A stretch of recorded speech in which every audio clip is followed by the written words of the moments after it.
Israel और Iran के बीच लगातार भीषण जंग जारी है। जंग की ये तस्वीरें किसी विश्व युद्ध से कम नहीं। हालात भी विश्व युद्ध जैसे होते जा रहे हैं। ईरान और इजराइल के बीच चल रहा ये 11वें दिन का युद्ध और भी भीषण रूप लेता जा रहा है। दोनों देश लंबी लड़ाई की तैयारी कर रहे हैं। इजराइल ने तो कई युद्ध पोतों को और ख़ास तौर पर कई फाइटर जेट्स को भी तैयार करना शुरू कर दिया है। तकरीबन 60 फाइटर जेट्स और नए भी तैयार किए गए हैं जो अलग अलग मिसाइल और रडार को चकमा देने में भी काबिल हैं। ऐसे में ईरान के हाथ क्या परमाणु हथियार लग जाएगा और वो हमला कर देगा, इस तरह की आशंकाएं भी अलग अलग तरीके से जताई जा रही हैं। इसी आशंका के चलते अमेरिका ने ईरान पर हमला भी बोला और उनके 3 परमाणु संयंत्रों को ध्वस्त कर दिया। ईरान की तरफ से जिस तरह का जवाब दिया जा रहा था अमेरिका के बार बार बातचीत में, उससे ऐसा लग रहा था कि ईरान इस युद्ध के अंत में इजराइल पर कोई परमाणु अटैक करेगा और फिर जाकर इस युद्ध को पूर्ण विराम दिया जाएगा। हालात हिरोशिमा नागासाकी जैसे भी हो सकते हैं द्वितीय विश्व युद्ध की तरह। क्या वैसा ही कुछ होने वाला था और जिसका अंदेशा अमेरिका को लगा और अमेरिका ने उनके परमाणु संयंत्रों को ध्वस्त कर दिया। लेकिन कभी भी युद्ध का अंत गुस्से या युद्ध से नहीं, बातचीत से होता है।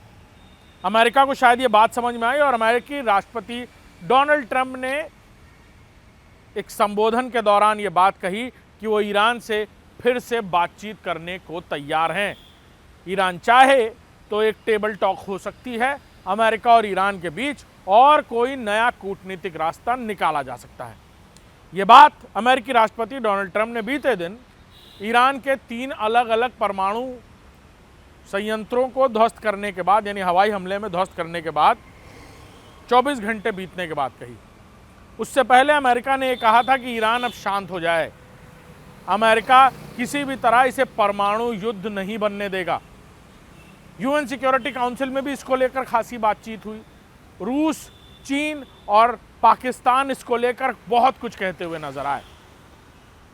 वहीं अमेरिका ने कूटनीतिक तरीके की बात कही है और क्या अब ईरान और अमेरिका आपस में बातचीत कर कोई नया रास्ता निकालते नजर आएंगे? अमेरिका ने अपना स्टेटस पहले ही क्लियर किया था कि अगर ईरान परमाणु हथियार को इस्तेमाल करने या फिर किसी तरह परमाणु शक्ति को किसी भी तरह से और भी डेवलप और एनालिसिस करने की बात कहता है तो अमेरिका इस युद्ध में उतरेगा, जैसा कि हुआ भी। ईरान की तरफ से क्या परमाणु हमले की तैयारी की जा रही थी, लेकिन ईरान की तरफ से खुलकर इस बारे में कुछ नहीं कहा गया है। ऐसे में ईरान की तरफ से यह ज़रूर कहा गया कि अब उनके पास जो कुछ भी है वो इजराइल के खिलाफ इस्तेमाल करेंगे, क्योंकि उनके लिए तृतीय विश्व युद्ध ऐसा है। वहीं इजराइल की तरफ से लगातार हमलों की एक के बाद एक ताबड़तोड़ तैयारियां चल रही हैं। ईरान ने बीते दिन यानी 11वें दिन कई मिसाइलें इजराइल की राजधानी और कई इलाकों में यानी पूर्वी और पश्चिमी इजराइल पर जमकर बरसाई। जवाब में इजराइल ने भी कई ड्रोन हमलों को विफल किया और ईरान पर कई बाहरी इलाकों में घेराबंदी करना शुरू कर दिया है।